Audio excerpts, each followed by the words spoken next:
पालकांनो, जमलं तर तुमच्या मुलांना हे गिफ्ट नक्की द्या.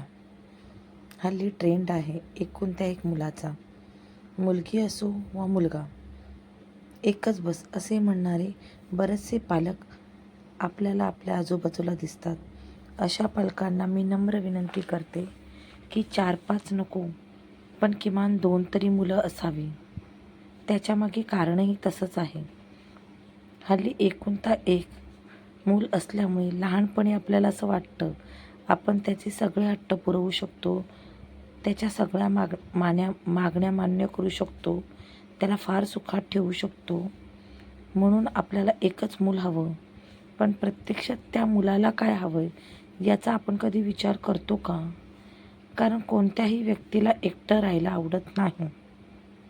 भले सोयीसुविधा, भौतिक सुख हे तुम्ही त्याला खूप द्याल, पण तुम्ही आता या जगात त्याला एकटं पाडताय ही गोष्ट विसरू नका. कधीही त्याच्या लहानपणीच्या आठवणीमध्ये कोणी सोबती नाही आणि मोठा झाल्यानंतर तो एकलकोंडा होणार. प्रेम म्हणजे काय असतं? शेअरिंग. मग ते भावनांचं असो वा भौतिक सुखांचं असो. शेअरिंग करायला शिकेल म्हणजे द्यायला शिकेल, आणि प्रेम हे दिल्यानेच वाढतं.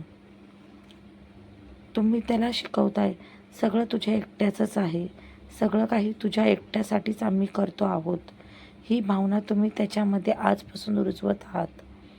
आणि या भावनेतून त्याला ॲडजस्टमेंट करणं म्हणजे काय असतं हे कधी कळणारच नाही. मग बाहेरच्या जगात गेल्यानंतर मित्रही कमी असणार आणि जोडीदाराशी जुळवून घेणंही त्याला थोडंसं अवघड जाणार. कदाचित तुम्हाला वाटत असेल की एक मूल असल्यामुळे त्याला जास्त संघर्ष करावा लागणार नाही, पण असं काही नसतं. प्रत्येकाच्या वाट्याला येणारा संघर्ष हा प्रत्येकाला करावाच लागतो. या संघर्षात तुम्ही त्याला एकटं पाडताय.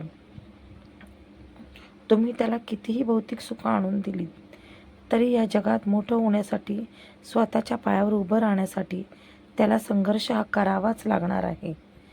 आणि त्याच्यासाठी त्याला आज तयार करणं ही तुमची जबाबदारी आहे.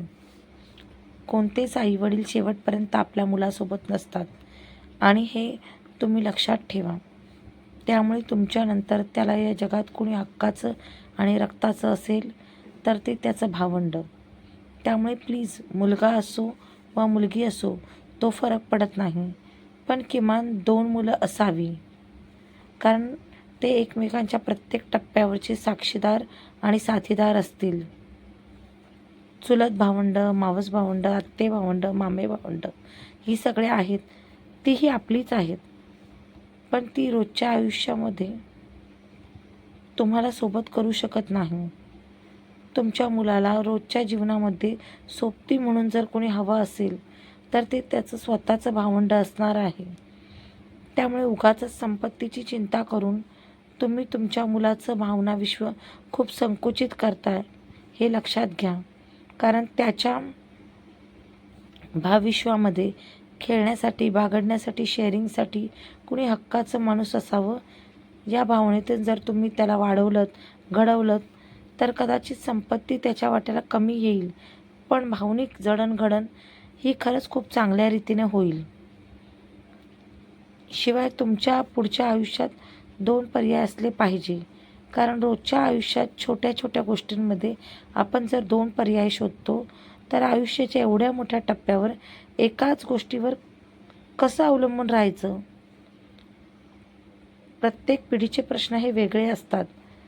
आज तुम्हाला वाटते आपल्याला स्वतःचं घर, स्वतःची संपत्ती हवी आहे, पण पुढच्या पिढीकडे कदाचित संपत्ती असेल, पण या एकुलत्या एक ट्रेंडमुळे त्यांच्यावर त्यांच्या पालकांबरोबरच जोडीदाराच्या पालकांचीही जबाबदारी सांभाळण्याची वेळ येणार आहे.